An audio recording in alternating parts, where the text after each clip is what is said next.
እኔ በነግራችሁ ፊልም የሚመስላችሁ ታሪክ ነው። ውጪ ሲሰራ የነበረውን ካምፓኒ ዘግቶ ሀብቱን አከማይቶ ወደ አገር ውስጥ መጣ። እኔ ጋር ስንገናኝ ሁሉ ነገሩን አጥቶ አንድ መኖሪያ ቤቱ ብቻ ስትቀር ነው የተገናኘ ነው። ወጣት ነው፣ ትልቅ ባለሀብት ነው። አያውቅኝ አላውቀውም፣ ብቻ ሱባኤ አዳራሽ ውስጥ ተገናኘ። ስለ ጾም ጸሎት አያውቅም፣ ምን ብሎ እግዚአብሔር እንደሚጠይቀው ራሱ አያውቅም።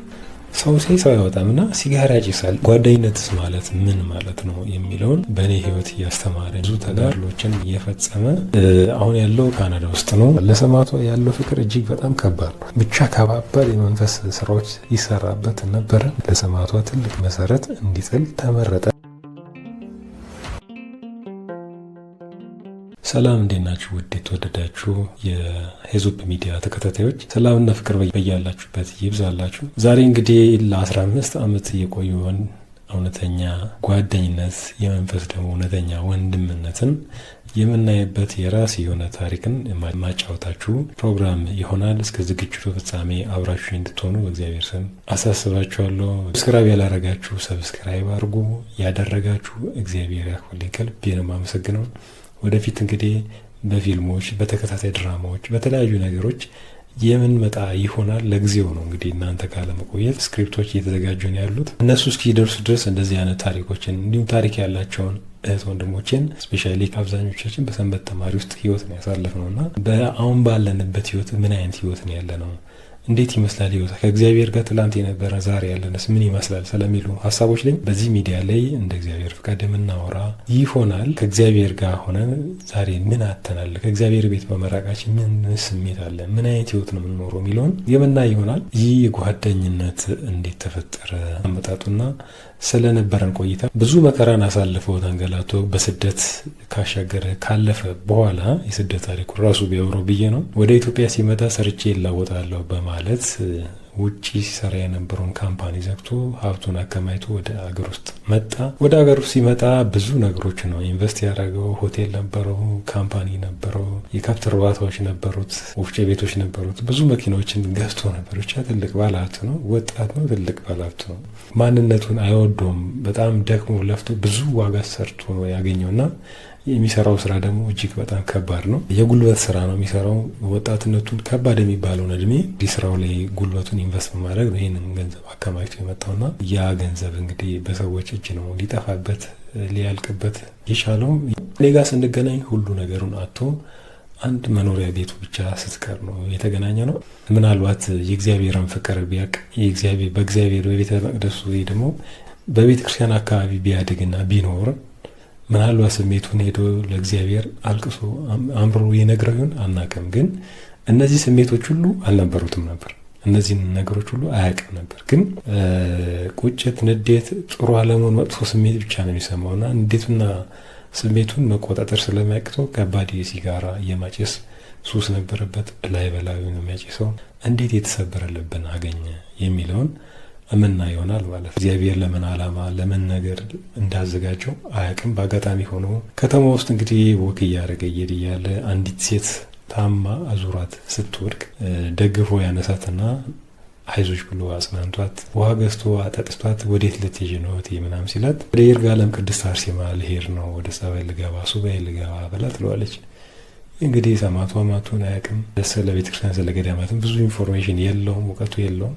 እሺ ብሎ በትራንስፖርት ካሳፈራት በኋላ አጋጣሚ ሆኖ ያ እሷ የነገረችው ነገር ጭንቅላቱ ይነቋልና ውስጥ ሆኖ የካቶሊክ እምነትን ነው እንግዲህ የካቶሊክ ቄስ ነው በስደት ውስጥ ባሳለፈ ጊዜ ወስዶ እንግዲህ በአዶፕት አድርጎ ያሳደገው። ነገር ግን ለኦርቶዶክስ ብዙ እውቀትና ትምህርቱ የለውም። ቢሎይ ሲደርስ ግን እንደ ማንኛውም ቤተክርስቲያን ሆኖ አልታየውም። እግዚአብሔር እንግዲህ ልቡን ሲያበራለት አይኑን ሲገልጥለት አይቶት የማያውቀው ስሜትና ብርሃን በግቢያ ውስጥ አየ። በእናታችን በቅድስት አርሴማ ገዳም ውስጥ ያን ነገር አየ።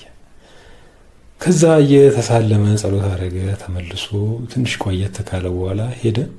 እንጦጦ ላይ እንግዲህ አበባ በማምጣት እመቤታችንን ፍቅራቸውን ሰዎች ይገልጣሉ። የዚህ ወንድሜ ግን የሚደንቀኝ እኔ ይህንን ያወቁት አሁን ነው። በእርግጥ ግን እሱ በዛን ዘመን በዛን ጊዜ ሐዋሳ ውስጥ በጣም የሚያምር አንድ ቄጤማ አለና እሱም በመኪና በቃ በጣም በብዛት አስጭኖ ይመጣል። ምንም በቃ የሚቀረው ነገር የለም። ያንን ነገር ሲያደርጉልኝ ራሱ ይጎዘጉዛል። ግቢውን ሙሉ ማለት ይቻላል የሚጎዘጉዘው። በተለይ ሰዎች የሚረግጡበትና የሚጸልዩበት ስፍራ በሙሉ ጥቅጥቅ አድርጎ ነው ይሄን የሚያደርገው። ይሄንን ሲያደርግ ታዲያ አንድ ቀን ብቻ አይደለም፣ በተደጋጋሚ ነው የሚያደርገው። ሱባኤ ገባ። ሱባኤ ሲገባ እኔም ሱባኤ ውስጥ ነበርኩኝ። ሱባኤ ውስጥ ከገባን በኋላ እንግዲህ ሱባኤ የተለያዩ ሰዎች የሚገቡት በጣም ሆኖ እኔ ከቆምኩበት ከኔ ኋላ እሱም ጸሎት ያደርግ ነበረ። 12 ሰዓት ትወጣላችሁ ተብሎ ነው የተነገረው። ሁልጊዜ 24 ሰዓት ተጾሙ 12 ሰዓት ላይ ተወጥቶ እንግዲህ በሶ እፍኝት ሽምብራና በሶ አንድ ኩባያ ይቀመሳል። በዛን ሰዓት ትወጣላችሁ በተባለበት ሰዓት እሱ 6 ሰዓት ላይ ወጥቷል። ምክንያቱም በእነሱ ሀገር የሚያውቀውን ሰዓት አቆጣጠር 6 ሰዓት ሲባል 12 ሰዓት መስሎታል። በይ ሰው የሚወጣ አልመሰለም፣ ግን እሱ ወጣ። ከወጣ በኋላ ወደ ጫካ ውስጥ ወረድ ብሎ ሲጋራ ማጨስ ጀመረ ማለት ነው። ሰው ሰው አይወጣምና ሲጋራ ያጨሳል። ያ ንዴቱ፣ ያ ውስጡ ያለው ድማት፣ ያ ቁስለት አለቀቀውም። ስለ ጾም ጸሎት አያውቅም። ምን ብሎ እግዚአብሔር እንደሚጠይቀው ራሱ አያውቅም። አንዳንዴ ብዙ ሰዎች መጸለዩ ራሱ አላውቅም፣ ምን ብዬ እግዚአብሔርን ራሱ እንደማወራው አላውቅም እንደሚሉ እሱም ልክ እንደዛ ነው። ብዙ አማርኛ አይችልም። ጫካ ውስጥ ሆኖ አንድ አባት አገኙትና እንዴ ምንድን እያረከ ያለው ሲሉት እንዲህ ምን አረኩ አባ ምናምን ብሎ አለ። ከዛ ሲጋራ ወደኋላ እጁ አደረገና እንዴት እዚህ ገዳሙ ሲጋራ ይዘህ ትገባለህ? እንዴት እዚህ ገዳሙን ሕግ ትጥሳለህ? ሲጋራ ይፈቀዳል ተብሎ ጠየቀ። አይ አባ እኔ እኮ አላወኩም፣ ይከለከላል መሰለኝ፣ ያው ከምግብና ከውሃ ስለተባለ ይሄን በዛ መንገድ ስላላየሁት ነው ሲል፣ በል እንግዲህ እግዚአብሔር እሱ ይቅር ይበል ብለው ሲጋራውን አስጥለውት ተመልሶ ሱባኤውንም እንዳያፈርስ ድጋፍና እንክብካቤ ይፈልግ ስለነበር ወደ ሱባኤ ዳግም እንዲመለስ ተደረገ። ገባ። በዛም ንዴት እሱን ይቅር በኝ እናቴ እያለ መማፀን ጀመረ። ያ ሁሉ ከሆነ በኋላ ሱባኤያችንን ሁለታችንም ጨርሰን ወጣን። እኔ በእርግጥ ይውጣ ማውቀው ነገር የለም። ያው ሰዎች በተኙበት ሰዓት ወጥቶ የወጣው እንግዲህ በአንድ ቀን አንድ አይነት መልእክት የተለያየ ሀሳብ ነበር። ይሄ ነው ህልሙ የተለያየ ቢሆንም ግን ሀሳቡ አንድ ነበርና ለኔ እንደማስፈልገው ወንድሜ እንደሆነ ይነገረኛል። እሱ ደግሞ እናቴ ሰማቷ እኔ ወዳጅ የለኝም፣ ጓደኛ የለኝም፣ ቤተሰብ የለኝም፣ ሁሉ ነገር አጥቻለሁ እባክሽን ሲላት እኔ ቤተሰብ ነኝ ትለዋለች፣ እኔ እናትህ ነኝ አለሁልህ ትለዋለች። ይሄ ደግሞ ልጄ ያንተ ወንድም ይሆናል። ያየነውን ህልም ዘለን ቸኩለን መናገርም የለብንም። 5 ልጅ ምናምን የወለዱ አንድ አባት ማቃቸዋሉና እኛ አባት እንግዲህ በጣም ከሚወዳቸው ባለቤታቸው ጋር የተለያዩበት ዋነኛው ነገር በህልም ነው።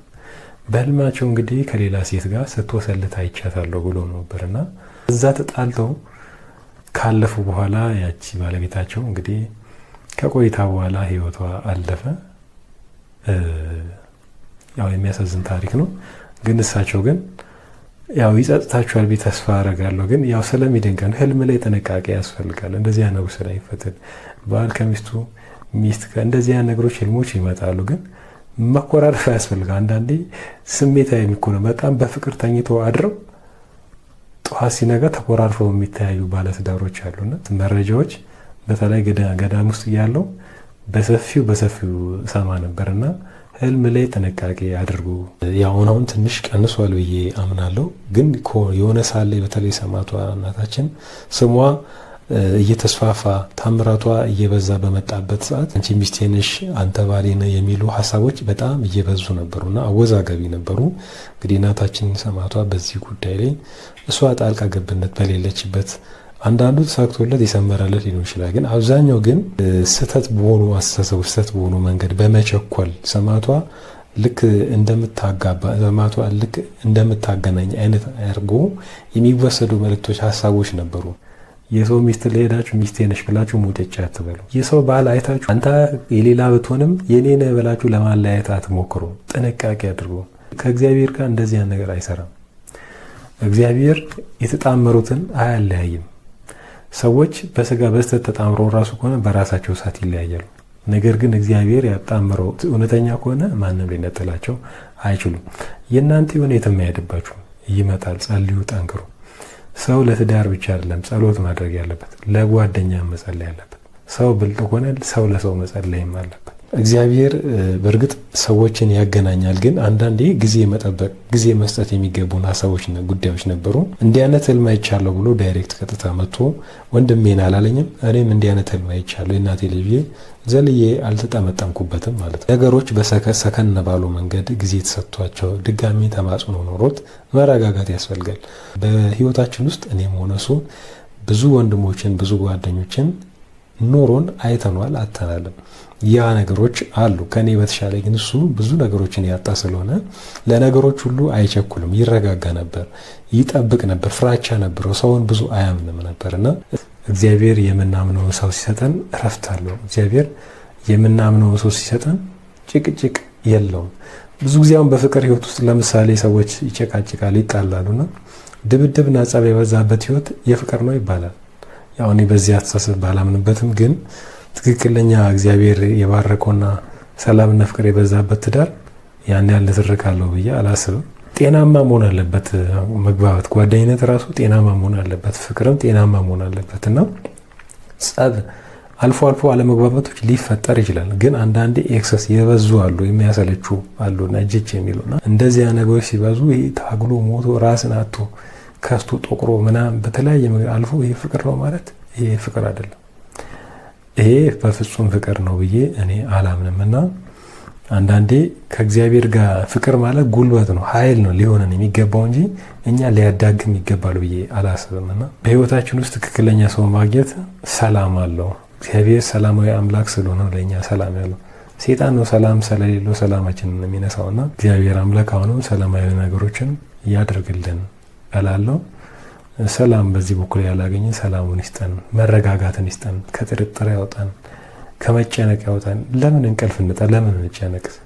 በምንጨነቅበት ፋንታ በሌላ ነገር ጭንቅላታችን ውጥረን መጨነቅ በሚገባን ቦታ ስለ ጓደኛችን ሊከዳኝ ነው እንዲህ ሊያደርገኝ ነው የሚል ጭንቀት ሲመጣ አላስፈላጊ በሽታና ጤናማ ለመሆን ነገር ይመጣልና ለሰዎች መታመን ለእግዚአብሔር መታመን ስለሆነ መውጣት መውደቅ ቢኖረውም ግን መልሶ አድሶ ለመታመን መሞከር በእግዚአብሔር መባረክ ስለሆነ ያንን ልብ ይስጠን። እኛ ላይም ብዙ ጊዜ ጥንቃቄ ማድረግ አለ። ህልሞች አንዳንዴ በተለየ አይነት ፍቺ ሊፈቱ የሚችሉ ህልሞች ይኖራሉና ጥንቃቄ ማድረግ ያስፈልጋል። የስጋ ፍላጎታችን ልባችን ላይ ያርፍና አንዳንዴ ያ ነገርን በህልማችን እንደ መልሶ ነው ሲመጣ ከእግዚአብሔር ነው ከሰይጣን የሚለውን ነገር አጣራለሁ ብሎ ከእግዚአብሔር ጋር መማፀን ጀመረ፣ መጸለይ ጀመረ። በሂደት በቆይታ ውስጥ ነው እንግዲህ ህልሙንም ሲነገረኝ እኔማ እንዲያ ነገር እኮ አይቻለሁ ብዬ እንደ ኖርማል ነገር አልፌ ያለፍኩኝ።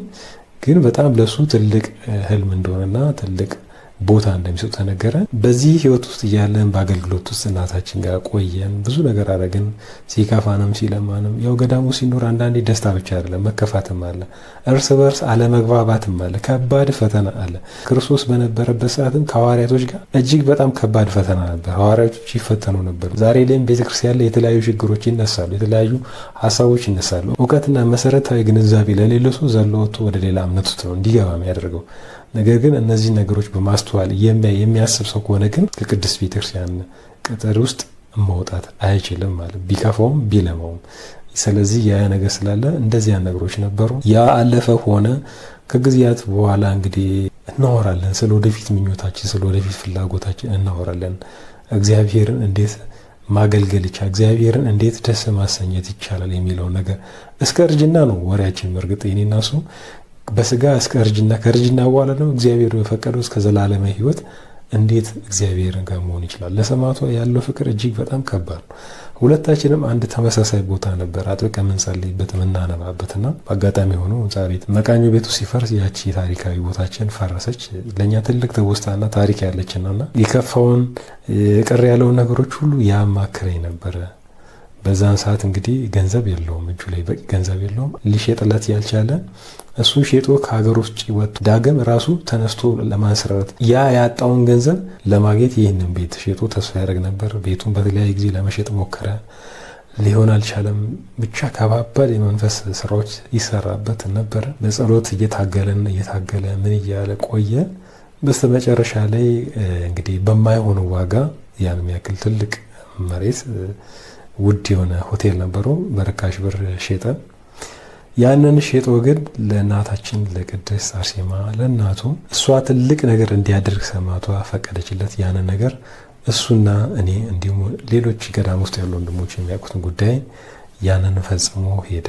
ለሰማዕቷ ትልቅ መሰረት እንዲጥል ተመረጠ ማለት ነው። ይህ ወንድሜ በጣም ደስ ከሚለኝ ባህሪ እንዲህ አረግያለሁ ብሎ ማውራት አይፈልግም። እንዲህ ሰርቻለሁ ብሎ ማውራት አይፈልግም። ያደረገውን በስውር በእምነት ነው የሚያደርገው። ሲያደርግ ውልና መፈራረምን አይፈልግም። ሲያደርግ ስጦታ መስጠት ብቻ ነው የሚያውቀውና ማንም የተራበ የተቸገረ ካለ ልብሱን አውልቆ እስከ መስጠት ደረጃ የሚደርስ ነውና የሚገርም ልብ የሚደንቅ አሳሰብ ነው ያለው። ሄደ። ውጪ ሲሄድ የተወሰነ ጥቂት ገንዘቦች እጁ ላይ ነበሩ። ያ ገንዘብ ሊያሰራው አልቻለም። ወደ ቀድሞ ካምፓኒ ድርጅቱ መመለስ አልቻለም። ምክንያቱም ብዙ ወጪ ብዙ ብር ያስፈልገው ነበር። የታክሱ የተለያዩ ወጪዎች ያስፈልገው ነበር። አይደለም ያንን ነገር የመክፈት የያዘው ትንሽ ብር ወደ ምንዛሬ ሲጠጥ አነሰበትና ህይወቱን እንኳን መቀጠል እጅግ በጣም ከብዶት ነበር። በተለያየ ጊዜ ይደውልኛል፣ እናወራለን። ያለውን የተፈጠረው ነገር ያወራኛልና በአንድ ወቅት የሚያሳዝነው ነገር እጅግ በጣም ተስፋ ቆርጦ ሁሉ ነገር ገደል ሆኖበት ጨለመውበት ዳግም መመለስ እንደማይችል መቼም ያጣ የተቸገረ ሰው ያውቀዋል ስሜቱን። ያንን ነገር መቋቋም ሲያቅተው ትላንት አይደለም ሀበሻ ነጮቹን ሳይቀር እንኳን ነጮች ናቸው አብዛኛው የሱ ሰራተኛ የነበሩትና እነዛን ማድረግ ሁሉ አቅቶት ለከለኔ ሳይነግር ከነጮች ጋር ተቃጥሮ ነበር ስራ የሚሰራ የነበረውና ያንን ነገር እያደረገ ያለ ተቀጥሮ ተስፋ ቆረጠ። በቃ መቼም ወደ ቀድሞ ህይወቱ መመለስ እንደማይችል የቀድሞ ያጣውን ሀብት ንብረት ማግኘት መመለስ እንደማይችል ገባው። ልክ ይሄ በሆነው ሰዓት ደወለልኝና የደወለልኝ ለካ ራሱን ሊያጠፋ የመጨረሻ ስንብት ነበር ልናደርግ የነበረውና ያቺ ጊዜ ያቺ ሰዓት የእውነት ባቃት ደስ ይለኝ ነበር። ብዙ ጊዜ አንዳንድ ሰዎች ይደውሉልንና ሲደውሉን ስሜታቸውን ማንረዳበት ጊዜ አለ። ወይ ደግሞ ሲፖስቱ የሆነ ነገር ምን ለማለት ፈልገዋል ብሎ ምናስብ። አሁን በዚህ ሰዓት ሞት ረክሷል። ወርግጥ ሁሉም ሰው መሮታል። ሁሉም ሰው ተስፋ ቆርጧል በተለያየ ምክንያት። አንዳንዴ ራስን ማጥፋት ኃጢአት ባይሆን በጣም ብዙ ሰው ራሱን ያጠፋ ነበር ብዬ አምናለሁ። እላፍ የሆነበት ግን ራሱንም ያጠፋል። ታዲያ ወንድሜ እኔን ባወራ በዛን ሰዓት ብዙ ምክሮችን መክረው ነበር፣ አስተምረው ነበር፣ እንዲረጋጋ እንዲበረታ አደረገው ነበር። ቻው በቃ ብሎ አለፈው ማለት ነው። ከዛ ከተወሰነ ጊዜ በኋላ ስልክ ለኔ አይደውልም። በጣም እጨነቃለሁ። በጣም የኔ ትልቁ መሳሪያ ጸሎት ማድረግ ነበር። እማጸናለሁ፣ አምላኬ እባክህ ይሄ ልጅ ምን ሆኖ ነው እባክህ ወንድሜ መንገድ ሞቶ ነው ያልኩ እማጸናለሁ። ከልቤ ነው የምወደው፣ ከልቤ ነው ማለቅሰውና ዝም ብሎ ለዋዛ ለፈዛዛ ሳይሆን ይሄ በእናቴ ጋር ያሳለፍነው ህይወት እኔና እሱ ጋር የተፈጠረው መሰረታዊ ነገር የሚያለያየን ነገር አልነበረምና እኔ እናቴን ያገኘሁበትን መንገድ አውቀዋለሁ። መጨረሻ ላይ የሆነ ሳለ ከጠፋ ከቆይታ በኋላ ደወለልኝ። ወንድሜ አለኝ። አቤት እለዋለሁ። እስቲ ሻማ አብራልኝ አለ። ሻማ አበራውለትና ባለፈው አልነገርኩህም እንጂ እኮ አለኝና ራሴን ላጠፋ ስል እግዚአብሔር አምላክ በአንተ ላይ አድሮ ገሰጸኝ። አንተ ስታወረኝ ከእናቴ ቤት ያገኘሁት አንተን ነው። አንተን እንዳምንና አንተ ወንድሜ እንድትሆን የመረጠች ሰማዕቷ ስለሆነች አንተ ስታወረኝ አንተ ሳትሆን ሰማዕቷ ነበር የምታወረኝ ይመስለኝ እና ተረጋጋው፣ ተጽናናው፣ በረታው አለኝ። በአጭር ጊዜ ውስጥ በቃ የሆነ 5-6 ሰው የሚሰራውን ስራ ለብቻ በመስራት ስራዬን እጥፍ ድርፍ አድርጊ በመስራት የካምፓኒን ላይሰንስ መልሼ ካምፓኒን ወደ ከታች ጀምሬ እንደ አዲስ ገነባሁት። አሁን እንደ አዲስ የተሟላ ዕቃ እንኳን ቢኖር ካምፓኒ ግን አለኝ፣ መስራት እችላለሁ። በዕቃ ክራይም በምንም መስራት እችላለሁ። እንኳን ደስ አለ፣ በጣም ደስ ብሎኛል አለ። እኔም ደስ አለኝ። እግዚአብሔርን አመሰገንኩኝ። በጣም ደስ አለኝ። በርታ ወንድሜ፣ ጽና፣ እናልፈዋለን፣ ይሆናል፣ ይስተካከላል፣ ግድ የለም። እሺ ተባባልን፣ ቀጠልን። ከጊዜያቶች በኋላ እንግዲህ ነገሮች መስተካከል ጀመሩ። እግዚአብሔርም ልቡ ላይ ያለው ስሜትና ብርታት በጣም ደስ ይል ነበር። ለእግዚአብሔር ላይ ያለው መተማመን ደስ ይላል። ካህናቶችን እንግዲህ በተለያዩ የገጠር ሲዳማ ክልል ውስጥ የተለያዩ የገጠር ውስጥ ብዙ ምዕመን የሌላቸው ነገር ግን ጥንታዊና ታሪካዊ አብያተ ክርስቲያኖች ነበሩ። እዛ አብያተ ክርስቲያን እየሄድን ሰው እንኳን ሲሄድ እንዴት ሰፍሰፈ ብሎ ደስ እንደሚላቸው የሲዳማ ሕዝብ እኔ የማውቀው በጣም ፍቅር አስጣጡ ይለያል። በጣም በፍቅር ነው የሚቀበለውና እሱ ገንዘብ ይልካል፣ ከብት እኔ እገዛለሁ። ሄደን እንግዲህ እናበላለን፣ እንመገባለን። በንግስ በዓላት በተለያዩ ክብረ በዓላት እየሄድን አንድ ቤተክርስቲያን አይደለም ይሄንን ምላችሁ 7 8 ሊሆን ይችላልና እያንዳንዱ ቦታ እንግዲህ ከብት እናስገባለን ማለት ነው። አንዳንዴ ከብትን ለመግዛት የሚሄድባቸው አገሮች ማለት ነው በጣም ይሄ ወደ 42 ኪሎ ሜትር በእግሬ የሚያስኬድበት ሀገር ሁሉ ሄጄ በእግሬ ከሁለት ከማውቃቸው ልጆች ጋር እንዲሁም ከነጂ ጋር ከብት ገዝተን ዝናብ እየተፈራረቀብን የእያንዳንዱ አብያተ ክርስቲያን ከብቶቹን በማስገባት እንግዲህ እንዲታረድ በማድረግ ጾም እንዲፈቱ በማድረግ አብዛኛው ጊዜ የጾም ወቅት ነው እንደዚህ የምናደርገው። ጾም ሊፈታ ሲልና ጾም ማስያዣ ጊዜ እንደዚህ ነገሮችን እያደረግን እንቀጥላለን። በቃ በረከቱ አትቀጥሉኝ። በሱ ህይወት ውስጥና በእኔ ህይወት ውስጥ ትልቅ ነገር ነው። ከእግዚአብሔር ከማገኘው በረከትና ጥቅም ባሻገር ተጨማሪ ነገር አልነበረንም ማለት ነውና ይሄ ላንተ ተብሎ የሚሰጥ የለም። ይሄ እንዲህ የሚባል በቃ የከብት ከተባለ የከብቱ ዋጋ ይወጣል፣ ያቺ ዋጋ ትላካለች። ያንን ነገር መፈጸም ነው የምናደርገው። እኔ ታናሽ ወንድም ነኝ። ገና ብዙ ነገር መስራት ይጠበቅብኛል። ብዙ ነገር አላማ አለኝ። ከዛ አንጻር ስለሆነ ይሄ ገንዘብ ያስፈልገኛል መባለበት ደረጃ አይደለም ያሉት። ያን ሁሉ አሳልፈን ጥሩ ጊዜ ነበር፣ ደስ ይል ነበር። ያንን ከጨረስን በኋላ እንግዲህ ወደ አዲስ አበባ መምጣት ነበረብኝ። የራሴን ህይወት መጀመር አለብኝ። የልጅነት ህልሜን የምወደውን የፊልም ሙያ መስራት አለብኝ ብዬ ወደ አዲስ አበባ መጣሁኝ። ፊልም ውስጥ ከገባው በኋላ እንደዋወላለን፣ እናወራለን፣ እንበረታለን። ገዳማት ግን ከዚህም ሆነን ማድረግ ያለብን አብያተ ክርስቲያናት መርዳት ያለብን እንረዳለን። እንዲህ ያን እየቀጠልን እያበረታን እያለ በአንድ ወቅት በሁለታችን መካከል ሰው አስገባን። እነዚያ ያስገባናቸው ሰዎች በእኛ ፍቅር እጅግ በጣም ይቀኑ ነበር። አንተነህ መተት ያሰራበት ይላል፣ እሱንም አንተነህ ያሰራበት ይባላል። ሁለታችንም ብቻ እንዲተባባል። ምክንያቱም በእኛ መካከል ውስጥ እኛ የምናውቃቸው በጣም ብዙ ሰዎች ይዋዳሉ የሚባሉ ሰዎች ተለያይተዋል። በጣም ብዙ ጓደኞች ሲቀያዩሩ ነበር። እኛ ግን እንዲህ ያን ነገር የለም። በቃ እኔና እሱን ያሳስረን ያ እናታችን ቤት የሰማነው የእግዚአብሔር ቃል እናታችን ቤት የሰማነውን ከእግዚአብሔር የተላከውን የሰማቷን ቃል ነበር የሰማነውና ያንን ቃል በመስማታችን በመተማመናችን ነበር ያንን ነገር የምናደርገው። ወደ ውጭ ሀገር ውሰደኝ ብዬ አላቅም። እሱም ልውሰድ ብሎኝ አስቦኝም አያውቅም። ተፍ ተፍ የራሴ ላይፍ ለመቀጠል ሞክራለሁ። ከሱ ጋር እናወራለን እንላለን። በመካከላችን ሰዎች መግባት ጀመሩ። ሰዎች መግባት ሲጀምሩ ነገሮች ጥሩ አለመሆን ሲጀምሩ ይሄ የመጠራጠር መንፈስ ሲመጣ ትክክል ያልሆኑ አስተሳሰቦች በህይወታችን ሲመጣ ከእግዚአብሔር እንጣላለን። ብዙ ጊዜ ከጓደኞች የሚለያዩበት ትልቁ ነገር አለመተማመን ነው። ፍቅራቸው እንዳይጸና እግዚአብሔር እንዳይባረካቸው የሚያደርጋቸው ነገር አለመተማመን። እንደገና ይቅርታ ተባባለን። የራሳችን ደግሞ ህይወት ስላለን ዛሬ ባለንበት ህይወት ውስጥ እሱም የራሱ ቤተሰብ አለው፣ እኔም የራሴ ቤተሰብ አለኝ። የሱም ህይወት በእርግጥ ፈተና ውስጥ ነው የወደቀው ማለት ነው። ከእግዚአብሔር ፍቅር መላክ መጠራጠር ሲመጣ እግዚአብሔር ነበር በእኔና በእሱ መካከል ስራውን ይሰራ የነበረውና ሁሉ በላይ እኔና እሱ ጋር ያለው የእግዚአብሔር ፍቅር የትም ቦታ ሊያገኘው አልቻለም። እኔም ስለሱ ለማንም ተነግሮኝ አያውቅም፣ እሱም ስለኔ ተነግሮት አያውቅምና በዚህ አይነት ህይወት ውስጥ ያለነው። ዛሬ መንፈሳዊ ህይወቱ ከትላንት በተሻለ ጠንክሯል። በህይወቱ ሙልት ድልት ብሎት ባይኖርም ግን የእግዚአብሔርን ዳግም ቸርነቱና ትእዛዙን እየጠበቀ ይገኛል። እድሜና ጤና ሰጥቶት ያሰበው ተሳክቶ እግዚአብሔርን ከልቡ ማገልገል የሚፈልገው ነገር እንዲያገለግል ነው የሚፈልገው። እንግዲህ ወደ 13 አካባቢ ገዳማትና የገጠር ቤተክርስቲያኖችን ነው ለብቻውን ማንም ሳያግዘው ያሰራው። አቶ ማየት አልፈልግም። ወልዷል፣ ቤተሰብ መስርቷል። የራሴ የሚለው አንድም ነገር የለውም። ስለነሱ ያስጨንቀኛል። ስለነሱ መጨነቅ አለበት ብዬ ሁሌም እመክረዋለሁ። እግዚአብሔር ይመስገን ዛሬ እንግዲህ በጣም መልካም የሆነች ባለቤት አብረዋለች። እየበረታ ይጠነከረ እንደ አዲስ እየተነሳ ነው የሚገኘውና በጣም ምስኪን የዋህ ከመሆኑ የተነሳ ቅዳሴ የመጀመሪያ ያስቀደሰ ሰዓት ስጋና ደግሞ ህፃናት ቆርበው አዋቂዎች ሲቆርቡ አብሮ ሄዶ ተሰልፎ ሊቆርብ የነበረችበትን ያችን ሰዓት አረሰውምና ከዛ ዛን ሰዓት አባቶች ከልክሎት አንተ ምን እያረክ ነው ብሎ መልሶት የሚቻል መስሎት ማለት ነውና የዋህነት አለ። ክፋትን አርቁ። በተለያዩ ዓለም ውስጥ ያላችሁ እህት ወንድሞቼ ፍቅር እንደጠፋ በቁም እንደሞት ሰው እንሰራለን፣ ገንዘብ እናገኛለን፣ እንበላለን፣ ግን ደስታ የለንም። ቤተ ክርስቲያን ሄደን በክብረ በዓል በድምቀት ነጭ በነጭ ለብሰን እንሰልፋለን፣ እንቆማለን፣ ግን ፍቅር የለንም።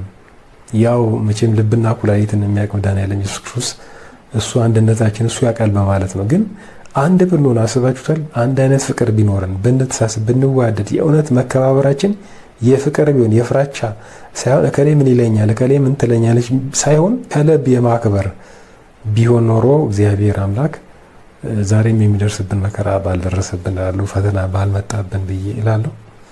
ጓደኝነት እንደዛ መሆን የለበትም።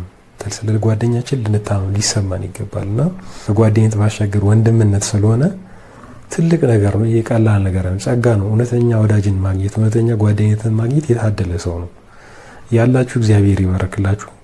ዛሬ ለሚዲያ ሽፋን ተብሎ፣ ዛሬ ለእውቅና ተብሎ፣ ዛሬ ለዝና ተብሎ ማይታቀፍ የለም፣ ማይሳም ማይሽሟጠጥ የለም እና የማስመሰል አይሁን፣ ድራማ የመስራት አይሁን ነው እምላችሁና አብዛኛው ሰው 90% ሊሆን ይችላል እውነተኛ ወዳጅ የለውም። ዓለማችን ላይ ያሉ ትልልቅ የሚባሉት ባለሀብትም ሆኖ ዝነኞች እውነተኛ ወዳጅ ሁሉም ሰው የላቸውም እና ስጥ ይሰጣል አይነት አድርጉ። ስጥ ይሰጣል የሚለው ከእግዚአብሔር እንጂ ከሰው አታርጉት ነው ትልቁ ነገር። ጓደኛ ሲያልፍልን ነገ ላይ ጉልበት ይሆናል። ጓደኛ ትልቅ ቦታ ሲደርስ ጉልበት ይሆናል። ደስ ይላል። ጥሩ ስራ መስራት በሰማይ ብቻ ሳይሆን በምድርም ዋጋ ያስገኛል ማለት። ጓደኛ የሆነ ነገር ሲያገኝ ቶሎ እንብላ፣ እንጠጣ፣ እንጨፍርበት የማለት ነገር ጓደኝነት ማለት እንደዛ ማድረግ ሲሆን እሱ ማበርታት፣ እሱ እስኪጠነክር፣ እሱ እስኪቋቋም ድረስ የተሻለ ነገር ስራ እንዲሰራ፣ ገንዘቡን ከፍ እንዲያደርግ፣ ጤናውን እንዲጠብቅ መምከር ማበርታት ነው የሚገባው። ሴቷ ላይ ገንዘብ እጇ ላይ ሲገባ የሆነ ነገር ለመስራት ፕላን አድርጋ እንኳን ስታማከር የሚታሰበው ይህን ያህል ብር ልጠይቃት፣ ይህን ያህል ብር ልጠይቀው የሚሉ እንኳን እውነተኛ ያልሆነ ጓደኝነት አለና የሚወድቀውንም መጣል ያለብን እየጣልን ማንሳት ያለብን እያነሳን እንሂድ። ግን እግዚአብሔር ቤት ስንሄድ፣ እግዚአብሔር ቤት ስንቆም ከእግዚአብሔር ጋር ድራማ የሚባል ነገር የለም። ከልብ ሳንዋደድ የፈለገ ቤተክርስቲያን ብንቆም እከሌ ይሄን ዘርናት እከሌ ይሄን ዘር ነው ብለን ብንቆም እውነቴን ነው የምላችሁ በፍጹም ጸሎታችን አይሰማምና እግዚአብሔር ጸሎታችን ልመናችን እንዲሰማ ከዘረኝነት፣ ከክፋት፣ ከተንኮል፣ ከሴራ፣ ከመቀኝነት፣ ከመስገብገብ፣ ከተለያየ ነገር ራሳችንን ልንጠብቅ ይገባል። ያ መሆን አለበት። የፈለገ ያክል ገንዘብ ቢጠራቀም ቢሞላል ቢትረፈረፍልን እግዚአብሔር ከሌለ ሁሉም ነገር ከንቱ ጥለን የምንሄደው ነውና ያንን ለማድረግ እንሞክር። በህይወታችን የሚጎዱን ሰዎች ሊመጡ ይችላሉ። እግዚአብሔር ከነዛ ሰዎችም ይጠብቀን እላለሁ። እግዚአብሔር አምላክ ያበርታን። ሁላችንም በያለንበት ሰላምና ፍቅሩን ያብዛልን። ሼር፣ ሪፖስት እያደረጋችሁ ለሌሎች ሰዎች አዳርሱልኝ። ሰብስክራይብ ያላደረጋችሁ ሰብስክራይብ አድርጉ። የእናንተ ሰብስክራይብ ማድረግ ነገ ለምሰራቸው ስራዎች ያግዙኛል፣ ያበረቱኛል። ሰላማችሁ ይብዛ። እንግዲህ በቀጣይ በሌላ ታሪክ እንገናኛለን። እንዲህ በእንዲህ እያለን ለተወሰነ ጊዜ ከቆየን በኋላ ወደ ተሻለው ስራ እንገባለን። እስከዛ ግን እንዳትለዩኝ። እግዚአብሔር አይለያችሁ። አመሰግናለሁ።